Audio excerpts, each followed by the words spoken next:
Bree and Jen and Grace, Patty, Olivia, Brittany, Hannah, Leah, and Malia. The choice and you have to choose. I hope you choose the one that means the most to you. And if one door opens to another door closed, I hope you keep on walking till you find the window. If it's cold outside, show the world the warmth of your... So this is Nona. She's the oldest of the kids that are still living at home. Well, and Brittany is the same age. Nona is our nanny, so we employ her to be with the kids when I'm not home. So this is Janae. She's 15. She's a sophomore in high school. We adopted Janae when she was 4.5 years old from Wisconsin. So, Leah had a rough start. She was born at 24 weeks because of abuse on the birth mom, and then he contracted polio in the orphanage. So he's paralyzed on the right side from the waist down, but as you can see, the rest of him is pretty fine. So this is Bree. We adopted Bree when she was 2.5 years old. She was from an orphanage in Brazil. Now she's 14, and she loves to snowboard and swim and do all sorts of crazy things. So, which is a challenge for somebody with one leg, 3 fingers. I see your hands. Oh wow. Hannah. And we adopted Hannah when she was 2.5 weeks old, 4 pounds, 4 ounces, right out of the NICU. Yeah. In February, Hannah became seriously ill and was in a coma for 3 weeks on life support in the hospital. And since that time, has had difficulty seeing, hearing, breathing, eating, walking, doing a lot of the things that she used to do before. So, and lots of seizures. This is Hattie, AKA Minnie Mouse. We adopted Hattie when she was 3 years old. She has Prader-Willi syndrome. So, because our 18-year-old son also has Prader-Willi syndrome, Hattie wasn't that big a deal. We've already been doing it for a long time. We got Olivia before she was born. We had the birth mom come and stay with us for a little while. Olivia's birth mom is paranoid schizophrenic, and Olivia was diagnosed at a very young age. So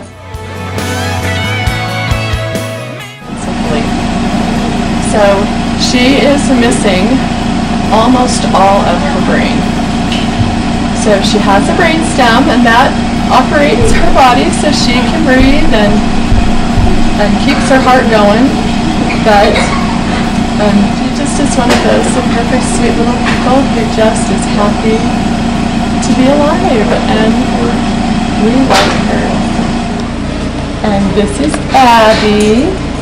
And as we found with Malia, brains are highly overrated. You don't need to have a brain to be a happy, wonderful person. So the lack of oxygen destroyed most of her brain. So she is vision and hearing impaired, and she doesn't walk yet. And this is Jansen, and he is the baby.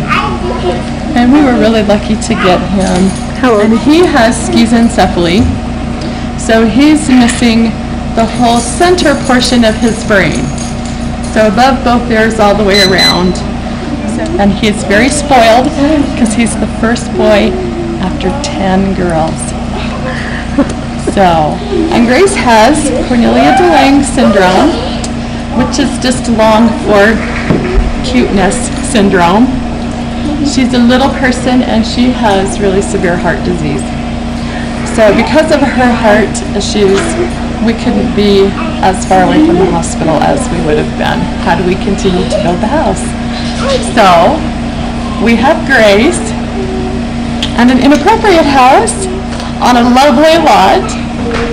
instead of a great big appropriate house in Idaho, which is too far away. Somewhere up above, they come to you and me in our darkest hours to show us how to live, to teach us how to give, to guide us with. This behind you, right here, is the dining room.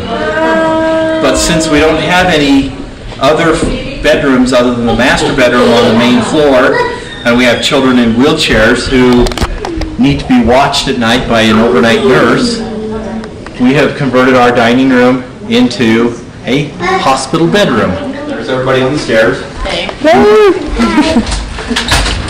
Done since we moved into this house is I built a wheelchair ramp to come in. This has been wonderful. So everybody gets bathed in the jacuzzi in the master bathroom, which is a very difficult place to bathe children. And especially when you have kids in a wheelchair, it makes it very difficult to bathe them in the jacuzzi bathtub because you have to lift them up and place them in, and then you have to lift them out And carry them up and down the stairs. Up and down the stairs, and it's very difficult when you have those that are nearing 100 pounds to be lifting them in and out of bathtubs. The other thing that I would like to see is maybe an elevator that goes between the different floors so that the kids in the wheelchairs can take advantage of the downstairs and the upstairs spaces. So this is our wheelchair parking lot. It's the hallway into the garage.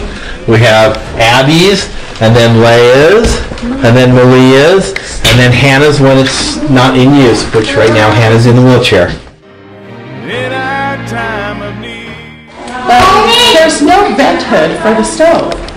So every time we cook on the stove or you fry anything, the entire main floor of the house and the loft fills up with smoke. So now, mine's far superior to ours. We'll have to figure out how to vent this kitchen. Like Candace Olsen. Yes. Because it is way beyond us. So The appliances, not so much. But you feel like you're kind of cooking with an easy bake oven. When you're cooking for large groups of people, especially if any of the other kids come over, it's completely inadequate. So we're hoping to get the same type of range that we had in our previous house because it had a 24-inch griddle so we could cook for large groups of people. The plan eventually would be to widen this doorway, take out the rest of this wall, because the outdoor patio would just about double the living space of the main floor. there's a lot of potential there. There is, and it's all covered. So this is where you eat. Yeah, so it's like Thanksgiving.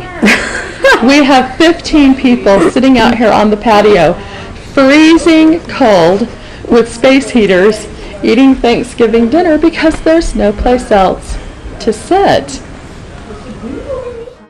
To show us how to live. Us are going to be at the end of our lives at some point, and we'll look back at what we've done and what we've created.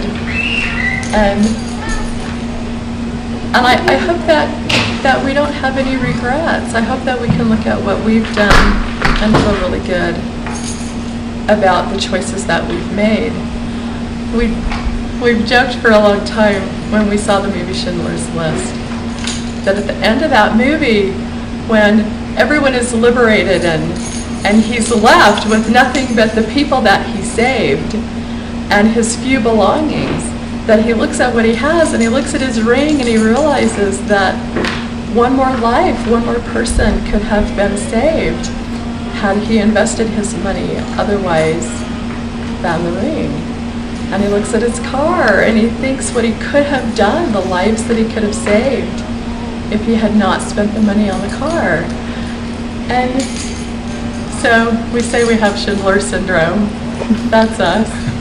We have Schindler syndrome. We got Prader-Willi syndrome, Down syndrome, Rett syndrome.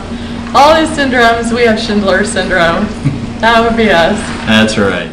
Hours to show us how to Lives. If we hadn't adopted, we would have been empty nesters for the last 3 years. So we would have been downsizing. We'd been moving into a condo and Going buying on the trips sports car and doing all those fun things.